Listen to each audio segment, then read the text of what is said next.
인도 입시 학원들이 굉장히 발달해 있거든요. 새벽같이 일어나서 수업을 하고요. 그 다음에 밤늦게까지 수업을 합니다. 공부를 많이 시키는 것이 자기의 사명이라고 생각을 해요. 혹독하게 공부를 시키고 때로는 인권 유린에 가까운 정도로 학생들이 공부를 시키는데 인도는 휴학이 없습니다. 올해 들어서 큰 문제는 벌써 자살한 사람이 올해 20명이 넘게 나왔거든요. 시청자 여러분 안녕하십니까? 저는 벵갈루루 인도경영대학원에서 일하고 있는 마케팅 교수 맹현철입니다. 반갑습니다. 이 질문에 대한 답을 두 가지로 나눠서 생각해보면 좋겠습니다. 첫 번째는 인도에는 똑똑한 사람이 많다. 두 번째는 인도에는 똑똑한 사람의 비율이 높다. 첫 번째 질문의 답은 예예요. 무슨 말이냐면 인도에는 똑똑한 사람이 많습니다. 하지만 인도에는 똑똑한 사람 비율이 높다고 얘기할 수는 없어요. 전반적인 인도 교육의 실태를 살펴보면 오히려 똑똑한 사람 비율은 우리가 더 높을 수 있습니다. 차이점은 인도가 우리보다 인구가 30배가 많잖아요. 그러니까 예를 들면 우리나라의 0.1%가 똑똑하다 가정하면 5만 명이죠. 그런데 인도 10억 인구 중에 0.1%가 똑똑하다 그러면 우리보다 30배가 더 많은 거잖아요. 그러다 보니까 똑똑한 사람이 더 많은 것이지 똑똑한 사람의 비율이 더 높다라고 얘기할 수는 없습니다. 그러니까 실제로 요즘에 인도 사람들이 똑똑하다고 느끼는 이유가 미국에 있는 IT 기업들의 CEO가 상당수 인도 사람들이란 말이에요. 예를 들면 구글의 순다르 피차이도 있고 MX의 사타이 니델리 같은 사람들도 있죠. 그런데 중요한 건 뭐냐면 우리가 언론에서 접하는 인도인들이 똑똑한 사람인 거지 평균적인 인도인들이 다 똑똑한 건 아니거든요. 전문 용어로 이제 대표성 휴리스틱이라고 하는데 그러니까 우리가 접하는 인도인들이 인도라는 거대한 집단을 대표한다라고 인식을 하게 되면 아니면 대표할 수 없는 그런 개별 사건을 통해서 이게 집단을 대표하는 것이라고 생각하게 되면 그때부터 이제 판단에 오류가 생기는 것이죠. 사실 교육 과정을 들여다보면 우리랑 큰 차이는 없을 수 있습니다. 그런데 고대 인도에는 이제 베다 수학이라는 수학 교육법이 있어요. 어떻게 하면 연산을 더 빠르게 할 수 있는지 그런 여러 가지 방법들을 알려주는 수학 교육 방법이 발달해 있습니다. 그런데 사실 그게 다 계산을 위한 방법들이거든요. 초등학생들이나 중학생들이 그걸 익혀서 계산을 빨리 할 수 있으면 수학 문제도 잘 풀게 되고 수학에 대한 자신감도 생기겠죠. 근데 결국 깊이 있는 수학은 계산이 아니라 논리적인 접근이거든요. 따라서 계산법에 특화된 아니면 더 편하게 계산해주는 수학을 배운다고 해서 논리력이 더 깊어지는 것은 아닌 겁니다. 그러니까 실제로 보면 이제 전 세계 고등학생들을 대상으로 이제 학업 능력들을 평가해서 비교하는 지표들이 있거든요. 인도는 사실 높게 나오지 않습니다. 아시아권에서는 이제 우리나라나 싱가포르이 꽤 높게 나오고 있죠. 세월간이 같은 경우가 인도의 현실을 가장 많이 잘 보여주는 건데 영화를 보면 그 총장님의 큰딸이 임신을 하는 장면이 나오거든요. 그래서 태아가 남자인지 여자인지 궁금해하는 장면에서 어떤 질문을 해야 하냐면 이 아이가 공대를 갈 거예요? 아니면 의대를 갈 거예요? 물어보거든요. 그 얘기는 공대를 간다는 얘기는 남자라는 뜻이고 의대를 간다는 건 여자라는 뜻입니다. 우리나라에서 아기가 빨간색 좋아할 것 같아요? 파란색 좋아할 것 같아요? 이렇게 물어보듯이 공대를 보낼까요? 의대를 보낼까요? 물어본 거고 사실 의대와 공대의 인기를 비교를 하면 공대가 조금 인기가 높긴 하지만 큰 차이는 없다고 봅니다. 대표적인 예로 뭘 알 수 있냐면 인도 입시 학원들이 굉장히 발달해 있거든요. 그런데 입시 학원의 대표적인 두 가지 코스가 하나는 공립공과대학 입시를 위한 JEE라는 게 있어요. 그것과 그 다음에 의과대학 입학을 위한 NEET가 있습니다. 이 두 가지가 모두가 인기가 굉장히 좋거든요. 그 얘기는 공대와 의대 모두가 인기가 좋다. 하지만 공대가 사람도 많이 뽑고 그래서 조금 더 인기가 좋다. 이렇게 보시면 되고요. 공대와 의대가 인기가 다 좋은 이유는 뭐냐면 결국 좋은 공대를 나오거나 의대를 나오면 돈을 많이 벌 수가 있거든요. 인도 학생들은 굉장히 경제적이고 현실적입니다. 따라서 더 많은 돈을 벌 수 있는 전공인 공대와 의대로 학생들이 쏠리는 현상이 발생하고 있습니다. 일단 인도 독립부터 얘기를 해야 되는데 독립 이후 네루가 꿈꾸던 인도의 모습은 국가가 계획해서 경제를 운영하는 사회주의 시스템이었단 말이에요. 그런데 그 사회주의 시스템을 기획하고 운영하는 주체로서 엘리트 기술 관료를 생각을 했습니다. 따라서 국가에서 이 엘리트 기술 관료를 교육하기 위해서 소규모의 명문 공과대학을 발전을 시켰고 있었고 그 소규모 명문 공과대학들이 지금까지 명맥을 유지하면서 인도 최고의 명문 학교를 만들고 있고요. 그게 바로 IIT라고 알려져 있는 인도 공과대학인 겁니다. 매년 인도 교육부에서 고등교육 평가를 하는데 거기에 졸업생들 월급의 중앙값을 공개를 하게 돼 있거든요. 그래서 인도에서 최상위 3개 IIT라고 불리는 IIT 마드라스, IIT 봄베이, IIT 델리 같은 경우는 우리 돈으로 졸업생들 월급의 중앙값이 한 230만 원 정도 됩니다. 근데 반면에 100위권 정도의 공과대학이다. 뭐 인도에서 100위 정도만 해도 좋은 순위긴 한데 거기 졸업생들은 한 120, 30만 원 정도의 월급을 받게 되거든요. 그러다 보니까 1위와 100위 사이에 월급 차이가 많으면 3배, 뭐 적게는 2배가 조금 넘게 나기 때문에 결국은 월급을 더 많이 받을 수 있는 좋은 대학으로 몰리게 되는 현상이 벌어지고 월급을 많이 받을 수 있는 좋은 대학이라고 하면 인도 현실에서는 상위권 IIT 대학이 되는 겁니다. 인도 공립공과대학에 들어가기 위해서 치르는 시험이 제2가 있거든요. 근데 이 시험이 메인과 어드밴스가 있습니다. 그래서 메인 성적을 가지고 한 대략 30% 정도가 어드밴스 시험을 보게 되는데 실제로 유튜브에 찾아보면 인도 학생들이 이 제2 시험 문제를 가지고 뭐 MIT라든지 스탠포드라든지 이런 미국의 명문대학 학생들에게 문제를 풀게 시켜요. 유튜브에 그런 영상들이 있거든요. 보면 그 미국의 명문대학의 똘똘한 학생들이 그 문제를 못 푸는 장면들이 나옵니다.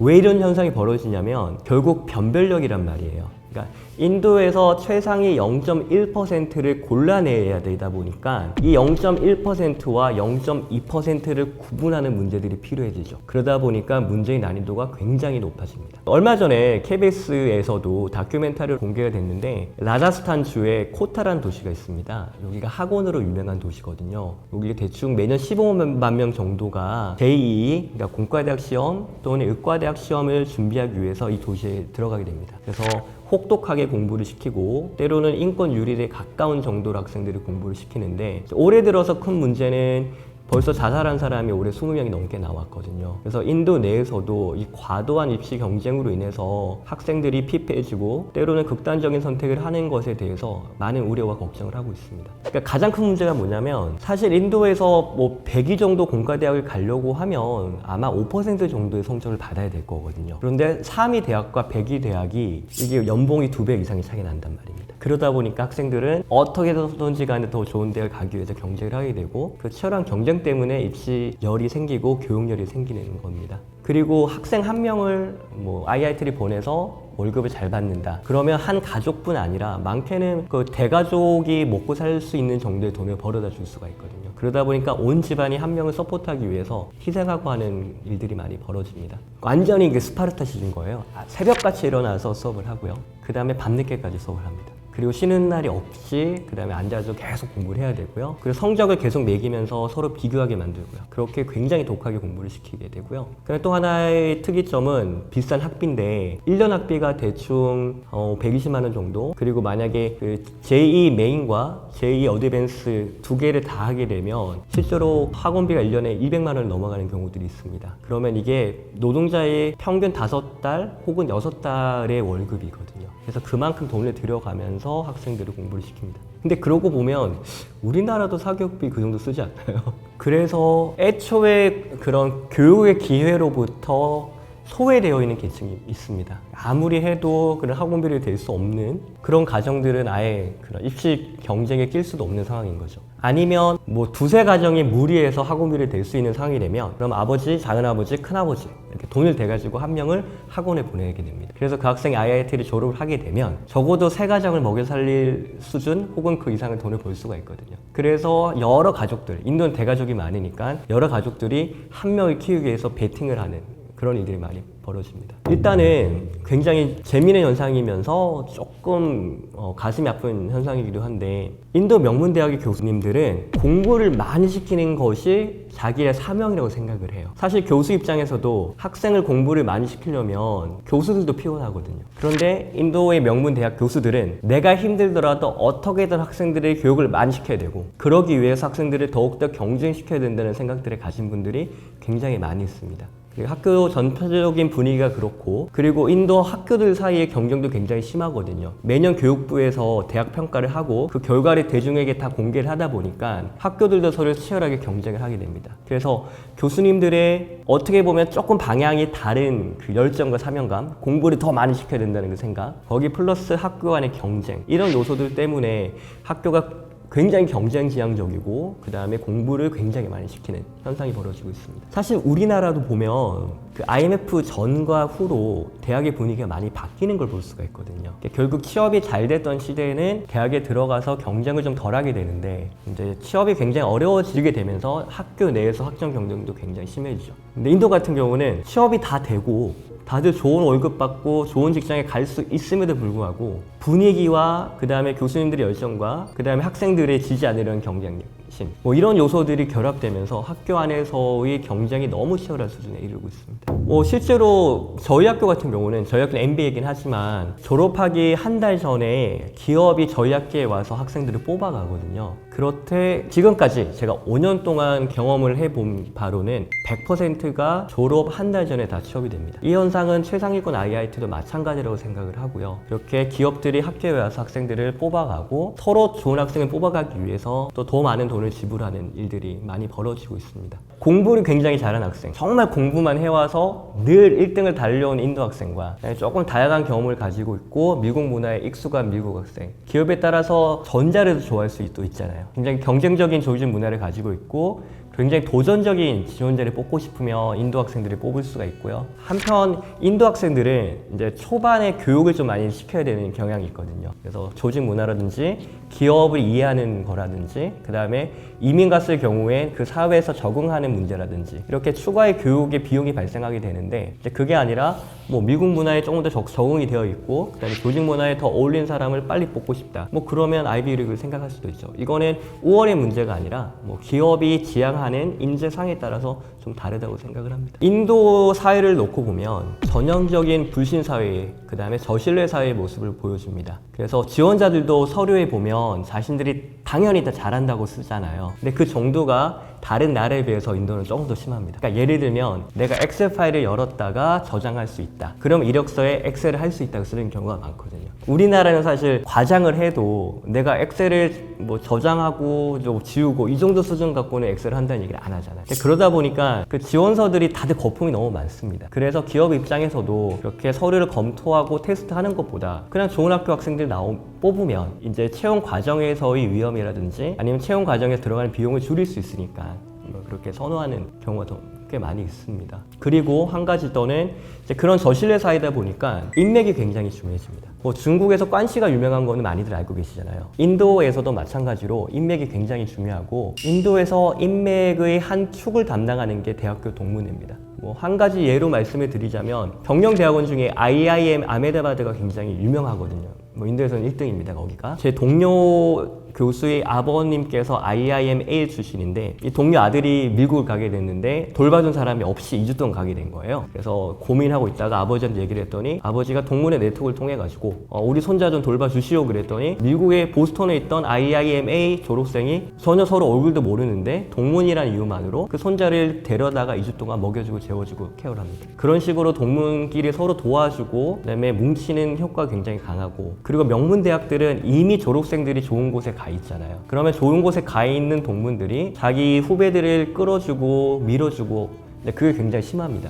그러다 보니까 명문대학은 이미 입학만으로 내가 공부를 잘했다는 걸 증명하는 수단이 되기도 하지만 그 인맥을 통해서 사회적 성공의 가능성을 더 높여나가는 효과도 있습니다. 인도 교육부에서 평가하는 그 대학교 리포트에 보면 최소 기한 졸업생 숫자가 나와요. 인도는 휴학이 없습니다. 우리나라는 휴학하는 경우도 많고 군대가 있으니까 당연히 휴학을 하는 옵션이 있는 거잖아요. 실제로 처음에 한국인 학생들이 인도 대학에 진학하기 시작할 때 특히 남학생들이 휴학하고 군대를 가야 되는데 휴학 제도가 없는 학교들이 있어가지고 여러 가지 에피소드가 벌어지기도 했습니다. 근데 아무튼 휴학이 없는 상황에서 입학이 500명을 했는데 최소 기간 졸업생이 450명이다. 그럼 이 50명은 사실 중간에 떨어져 나간 것이고, 자기 발로 나가는 경우도 있지만 퇴학당한 경우도 있고요. 아니면 퇴학당한 상황이 되어서 자기 발로 나간 학생들도 꽤 있습니다. 그러니까 학교마다 이제 그 졸업 기준이 있지 않습니까? 예를 들면 저희 학교 같은 경우는 평점 2.2가 넘어야 졸업이 된다. 그러면 너무 공부를 안 한 학생들은 2.1을 못 맞출 수가 있는 거죠. 그러면 자기가 계산을 해서 내가 아무리 노력해도 2.1가 안 될 것 같다. 그러면 2학년이나 3학년 때 자기별로 걸어 나갈 수가 있는 거죠. 실제로 지금 인도 내에서도 국적 포기자들, 그 다음에 해외로 나가는 우수 인재에 대해서 우려하는 목소리가 많이 나오고 있습니다. 그런데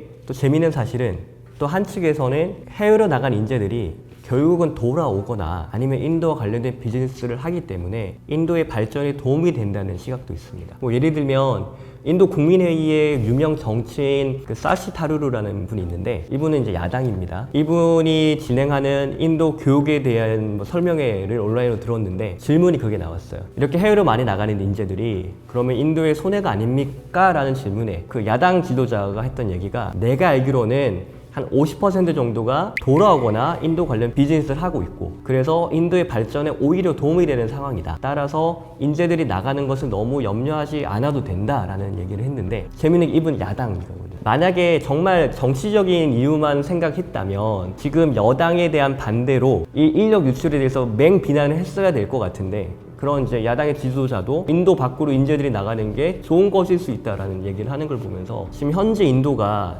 성장하고 있고 인도가 발전하다 보니까 나갔던 인재들이 돌아오거나 아니면 인도 관련된 일을 하는 일이 정말 많아지고 있구나 뭐 이런 생각도 하게 됐습니다. 사실 인도 교육이 아무리 좋은 명문대학이더라도 교육 퀄리티가 그렇게 좋진 않거든요. 따라서 대학교 막 졸업한 아이들이 해외 나가서 해외에서 뭐 직장을 통해서 배우든지 아니면 대학원을 통해서 배우든지 더 좋은 교육을 받을 수 있다면 그 다음에 절반가량이 돌아오거나 아니면 인도에 기여할 수 있다면 그러면 해외 자본으로 해외 돈으로 우리 애들을 교육시키는 게 아니냐 그러면 좋은 게 아니냐 이런 생각들을 가지고 있더라고요. 실제로 카스트 제도라고 할 때 이 제도라는 말이 뭐 법적인 제도 아니면 뭐 사회적인 뭐 구분 뭐 이런 의미에서 제도가 아니라 원래 카스트는 직업을 얘기하는 거거든요. 그래서 직업에 따라서 사회 계층이 구분이 되는 건데 이게 직업이 없을 수는 없잖아요. 그리고 사실 인도 같은 경우는 한 80% 정도가 힌두교를 믿고 있는데 이 힌두교는 종교이면서 철학이면서 생활 양식이면서 가치관이란 말이에요. 따라서 카스트와 일상을 분리할 수가 없습니다.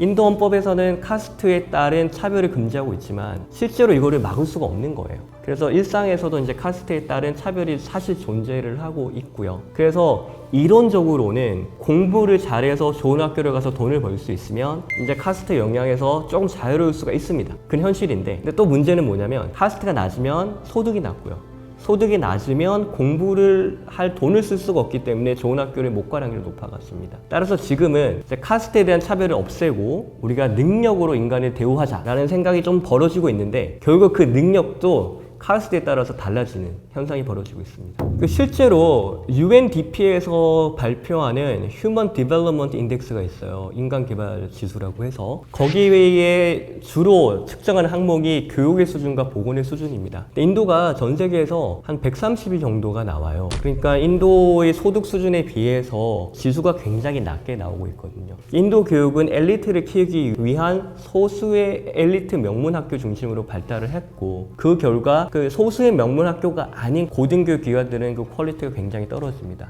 평균적으로 인도 고등교육의 수준은 높다고 얘기할 수가 없습니다. 또 다른 측면은 보건인데 인도가 예산 중에서 보건에 쓰는 예산이 굉장히 적고 그래서 이 문제를 해결하기 위해서 인도 정부는 의료 산업을 민간에 넘겨버렸습니다. 그러다 보니까 돈이 없는 사람들은 또 제대로 된 치료를 못 받게 되는 일들이 벌어지고 있거든요. 낮은 교육의 문제, 그 다음에 낮은 보건의 문제 때문에 결국 장기적으로는 인도의 인재가 평균적으로 발달하기 어려운 상황이고요. 그게 인도의 장기 성장에 걸림돌이 될 가능성이 굉장히 큽니다.